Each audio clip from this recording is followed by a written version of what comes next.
जय हिंद दोस्तों, कैसे हैं आप लोग। आशा करता हूं आप सभी अच्छे होंगे।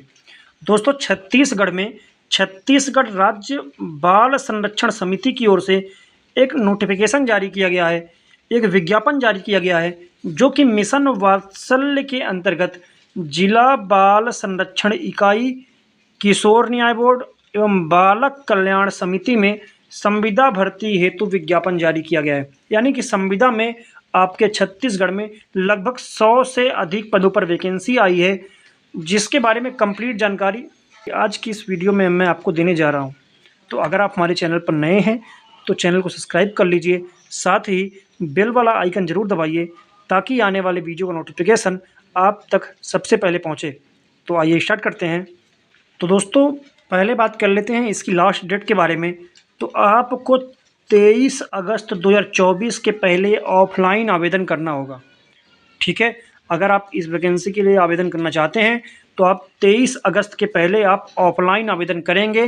किसके पास, जिस ज़िले में आप आवेदन करना चाहते हैं उस ज़िले के जिला कार्यक्रम अधिकारी या फिर जिला महिला एवं बाल विकास अधिकारी कार्यालय महिला एवं बाल विकास विभाग को आपको ये लेटर, आपको जो एप्लीकेशन है जो मैं दिखाऊंगा वीडियो के लास्ट में, उसको भर के आपको भेजना है। और ये नोटिफिकेशन और साथ ही फॉर्म की जो पीडीएफ है वो मैं अपने टेलीग्राम चैनल पर दे दूंगा, आप वहाँ से भी डाउनलोड कर सकते हैं। ठीक है, तो पहली जो वैकेंसी है उसके बारे में बात करते हैं। तो पहला जो है वो जिला बाल संरक्षण इकाई गौरेला पेंड्रा मरवाही के लिए। ठीक है, अब देखिए इसके लिए तो पहला है जिला बाल संरक्षण अधिकारी, वेतन आपको मिलेगा 44,023 रुपये। संरक्षण अधिकारी 27,804 रुपये मिलेगा आपको। तीसरा है आपका संरक्षण अधिकारी गैर संस्थागत देख रेख, 27,804 रुपये मिलेगा। विधिक सह परिवीक्षा अधिकारी, इसके लिए भी 27,804 रुपये मिलेगा सैलरी आपको। इसी प्रकार आप देख सकते हैं परामर्शदाता, सामाजिक कार्यकर्ता, लेखपाल, डाटा एनालिस्ट, इन सबको आपको मिलेगा 18,536 रुपये। ठीक है, सहायक डाटा एंट्री ऑपरेटर 13,240 रुपये और आउटरीच वर्कर के लिए 10,592। ठीक है, तो ये वैकेंसी है आपकी गौरेला पेंड्रा मरवाही के लिए। ठीक है, नेक्स्ट है आपका जिला बाल संरक्षण इकाई मोहला मानपुर और अंबागढ़ चौकी के लिए।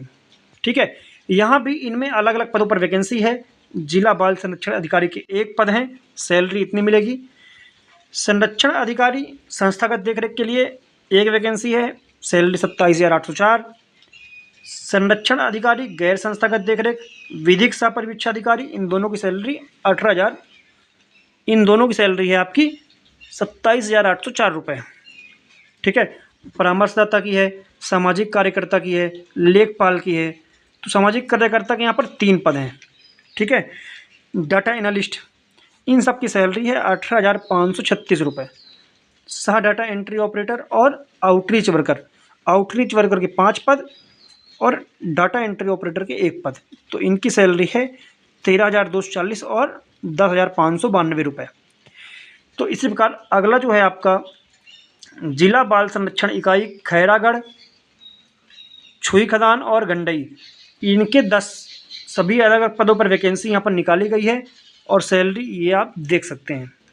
ठीक है, इसके अलावा जो नेक्स्ट है आपका वो जिला बाल संरक्षण इकाई सारंगगढ़ और बिलाईगढ़, इसके लिए भी अलग अलग पदों पर वैकेंसी निकाली गई है, इसको भी आप देख सकते हैं। फिर है आपका जिला बाल संरक्षण इकाई शक्ति के लिए, इसके लिए भी अलग अलग पदों पर वैकेंसी है, आप देख सकते हैं। ठीक है, नेक्स्ट है आपका जिला बाल संरक्षण इकाई मनेन्द्रगढ़, चिरमिरी और भरतपुर, इनके लिए भी अलग अलग पदों पर वैकेंसी है, आप देख सकते हैं।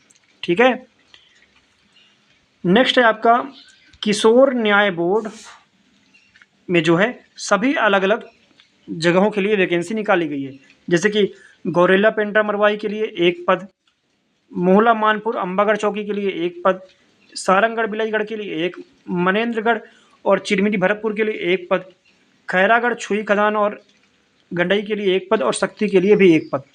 तो कुल ये वैकेंसी है आपकी सहायक सह डाटा एंट्री ऑपरेटर की। सैलरी आपकी 11,900 16 रुपये मिलेगी महीने की। ठीक है।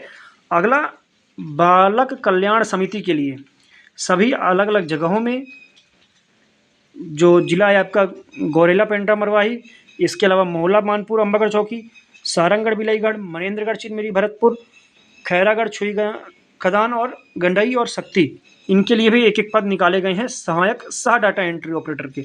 बाल कल्याण समिति में सैलरी आपकी 11,916 रुपये। ठीक है। अब बात करते हैं हम क्या, इनके योग्यता के बारे में, क्या आपके पास योग्यता हो कि आप फॉर्म भर सकें। तो पहला है जिला बाल संरक्षण अधिकारी। तो आपका समाज शास्त्र में, बाल विकास में, मानवाधिकार में, लोक प्रशासन, मनोविज्ञान, मनोचिकित्सा, विधि, जन स्वास्थ्य और सामुदायिक संसाधन प्रबंधन में आपकी पीजी की डिग्री होनी चाहिए। पोस्ट ग्रेजुएट आपने किया हो तो आप फॉर्म भर सकते हैं। इसके अलावा कौशल आपके पास क्या होना चाहिए, आपको कंप्यूटर चलाना आना चाहिए। कंप्यूटर में MS ऑफिस, कंप्यूटर वेब पर आधारित जो है सॉफ्टवेयर पर काम करना आपको आना चाहिए। अनुभव की बात करें, अनुभव आपके पास 3 साल का होना चाहिए और हिंदी और अंग्रेजी भाषा का आपको ज्ञान होना चाहिए। नेक्स्ट है आपका संरक्षण अधिकारी संस्थागत देखरेख में।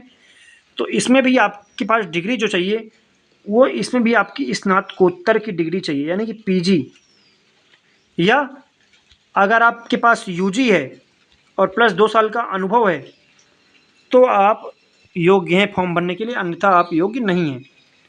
ठीक है। इसके अलावा आपके पास 2 साल का अनुभव होना चाहिए और हिंदी और अंग्रेजी भाषा में ज्ञान होना चाहिए। इसमें इसके अलावा संरक्षण अधिकारी गैर संस्थागत देखरेख के लिए, इसमें भी आपका PG चाहिए, या फिर अगर आपके पास UG है तो आपके पास 2 साल का अनुभव भी होना चाहिए, तो आपका काम चल जाएगा। कंप्यूटर चलाना आपको आना चाहिए, MS ऑफिस वेब वगैरह जो है आप उसमें काम कर सकें, ऐसे आपकी क्षमता होनी चाहिए। ठीक है। इसके अलावा 2 साल की आपकी अनुभव और हिंदी और अंग्रेजी भाषा का ज्ञान आपको होना चाहिए। विधिक सह परिवीक्षा अधिकारी के लिए आपकी LLB की डिग्री होनी चाहिए। कंप्यूटर में आपको काम करना आना चाहिए। 2 साल का आपका अनुभव होना चाहिए। सरकारी NGO या फिर विधि वगैरह मामलों में आप काम करने के लिए आपके पास 2 साल का अनुभव होना चाहिए और अंग्रेजी और हिंदी भाषा का आपको ज्ञान होना चाहिए। नेक्स्ट है परामर्शदाता की। इसमें आपकी समाजशास्त्र, समाज कार्य, मनोविज्ञान, जन स्वास्थ्य, काउंसलिंग में आपका स्नातक होना चाहिए एवं काउंसलिंग और संचार में PG डिप्लोमा आपके पास होना चाहिए। कंप्यूटर पर काम करना आपको आना चाहिए। 1 साल का आपके पास काम करने का अनुभव हो और हिंदी और अंग्रेजी भाषा का आपको ज्ञान होना चाहिए। सामाजिक कार्यकर्ता के बारे में बात करें तो आपके पास स्नातक की डिग्री होनी चाहिए समाजशास्त्र में, कंप्यूटर पर काम करना आना चाहिए और आपको 1 वर्ष का अनुभव होना चाहिए काम करने का। ठीक है। लेखपाल की बात करें तो आपके पास मान्यता प्राप्त संस्थान में कॉमर्स या फिर गणित के साथ स्नातक होना चाहिए और टेली का कोर्स आपके पास किया होना चाहिए। कंप्यूटर चलाना आपको आना चाहिए। 1 साल का आपके पास अनुभव होना चाहिए कार्य करने का। ठीक है। डाटा एनालिस्ट की बात करें तो गणित, अर्थशास्त्र, कंप्यूटर में आपका स्नातक होना चाहिए। कंप्यूटर चलाना आपको आना चाहिए। 1 साल का आपके पास अनुभव होना चाहिए। सहायक सह डाटा एंट्री ऑपरेटर में 12वीं पास होने चाहिए आप। टाइपिंग की टेस्ट की जाएगी आपकी 8000 की डिप्रेशन प्रति घंटे की रफ्तार से। 1 साल का आपके पास अनुभव होना चाहिए और हिंदी और अंग्रेजी भाषा का आपको ज्ञान होना चाहिए। टाइपिंग करना आना चाहिए।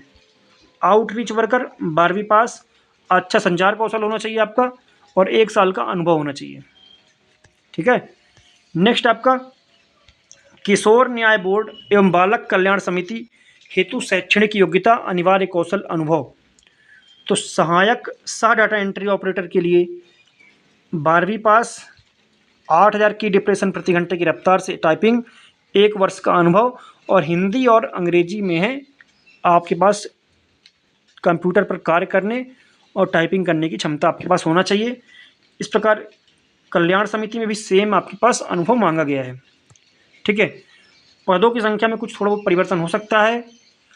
आपके पास जो भी डिग्री है, जो भी डिप्लोमा आपने किया है, जो भी अनुभव आपके पास हैं, आप लास्ट डेट के पहले यानी 28 अगस्त के पहले आपके पास होने चाहिए। ठीक है। आयु सीमा की बात करें तो हम बात करते हैं एज क्राइटेरिया के बारे में। तो एज आपकी 1 जनवरी 2024 को काउंट होगी। और एज आपकी 21 साल से 35 साल के बीच में होनी चाहिए, ठीक है। और सभी छूटों को मिलाकर आपकी एज मैक्सिमम 45 साल हो सकती है, ठीक है। छत्तीसगढ़ का स्थानीय निवासी होना अनिवार्य है। अगर आप छत्तीसगढ़ के बाहर के हैं तो आप फॉर्म नहीं भर सकते। ध्यान रखें कि आपके परसेंट के हिसाब से आपका सिलेक्शन किया जाएगा, यानी आपका कोई भी एग्ज़ाम नहीं होगा। आपने जो योग्यता हासिल की है, आपने जो पढ़ाई की है, उसके जो परसेंट हैं उसके आधार पर आपको नौकरी मिलेगी। हम बात करें आवेदन का प्रारूप, तो इसी पीडीएफ के सबसे लास्ट में आपका आवेदन का प्रारूप है। इसको आप भर के जो मैं बताया हूँ एड्रेस वीडियो में, उसी एड्रेस पर आपको भेजना होगा, ठीक है। आप इसको सही से भर लीजिए, अपने सारे डॉक्यूमेंट अटैच कर लीजिए और इस पते पर आप इसको भेज सकते हैं, ठीक है। तो आशा करता हूँ कि आपको वीडियो पसंद आया होगा। अगर आपको कोई भी डाउट है तो आप कमेंट पे पूछ सकते हैं, ठीक है। ये पीडीएफ फॉर्म का और पूरा उसका वैकेंसी का ये हम टेलीग्राम चैनल पर डाल देंगे, आप वहाँ से डाउनलोड कर सकते हैं, ठीक है। आशा करता हूँ कि वीडियो पसंद आया होगा। अगर आपको वीडियो पसंद आता है तो वीडियो को लाइक करें, शेयर करें और चैनल को सब्सक्राइब करें। साथ ही बेल वाला आइकन ज़रूर दबाइए ताकि आने वाले वीडियो का नोटिफिकेशन आप तक सबसे पहले पहुँचे। धन्यवाद।